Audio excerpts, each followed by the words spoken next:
ಈ ರೀತಿ ಹೋಲ್ ಮಾಡು. ಹೋಲ್ ಮಾಡು. ಹೊರಗೆ ಜೊತೆ ಸ್ಟಾಪ್ ಸಿ ಅಟ್ರಾಗ ಹೋಗಿತ್ತಾ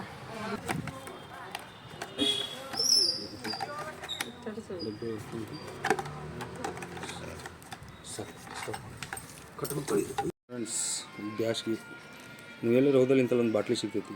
ಈ ರೀತಿ ಕ್ರಾಸ್ ಕಟ್ ಮಾಡಿ, ಊರಿನ ಕ್ರಾಸ್ ಕಟ್ ಮಾಡಿ ಒಂದು ಹೋಲ್ ಹೊಡೆದು ಒಂದು ದಾರಕ್ಕೆ ನೀವು ಗಂಟು ಹಾಕಿ ಈ ರೀತಿ ನೀವು ಕಟ್ಟಿದ್ರೆ ಪಕ್ಷಿಗಳಿಗೆ ಏನಾಗ್ತದೆ ಅಂದರೆ ನೀರು ಕುಡಿಯೋಕೆ ಒಂದು ಅನುಕೂಲ ಆಗ್ತೈತಿ.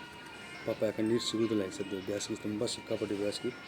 ಹೀಗಾಗಿ ಯಾಕೆ ಈ ಸಲ ಬರಗಾಲ ಬಿದ್ದಿದ್ದೊಂದು ನೀವೆಲ್ಲರೂ ಹೋದಾಗ ನೀವು ಖಾಲಿ ಕುಂತಾಗ ಒಂದು ಬಾಟ್ಲಿ ಸಿಕ್ಕರೆ ಅದ್ರೊಳಗೆ ನೀರು ಹಾಕಿ ಈ ರೀತಿ ಕಟ್ಟಿ ನಾನು ತೋರಿಸ್ತೀನಿ ನಿಮ್ಗೆ ಯಾವ ರೀತಿ ಕಟ್ಟಬೇಕಂತ.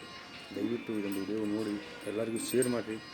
ಎಲ್ಲರೂ ಇದೇ ರೀತಿ ಮಾಡಿದರೆ ಒಂದು 4 ಪ್ರಾಣಿಗೆ ಪಕ್ಷಿಗಳಿಗೆ ನೀರು ಸಿಗ್ತಾವೆ. ನೋಡಿರಿ ನಾ ಯಾವ ರೀತಿ ಕಟ್ತೀನಿ ಅಂತ. ಬರ್ರಿ ಈ ರೀತಿ ಬಾಯ್.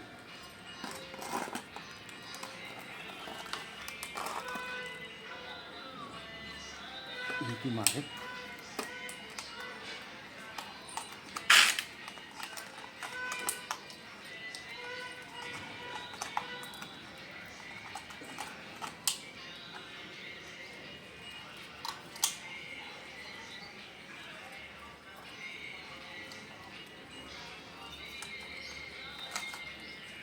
ಈ ರೀತಿ ಕಟ್ಟಿಬಿಟ್ರೆ ಪಕ್ಷಿಗಳು ಇದ್ರ ಮೇಲೆ ಕುಂತು ನೀರು ಕುಡಿಯೋಕ್ಕೆ ಸ್ಟಾರ್ಟ್ ಮಾಡ್ತಾರೆ. ಯಾವ ರೂಮ್ ನೀವು ಆ ಕಡೆ ಎಲ್ಲ ನೀವು ಖಾಲಿ ಕುಂತಾಗೋದು ಈ ರೀತಿ ಒಂದೊಂದು ಗಿಡಕ್ಕೆ ಕಟ್ಟಿದರೆ ತುಂಬ ಒಳ್ಳೆಯದು. ಚೆನ್ನಾಗಿ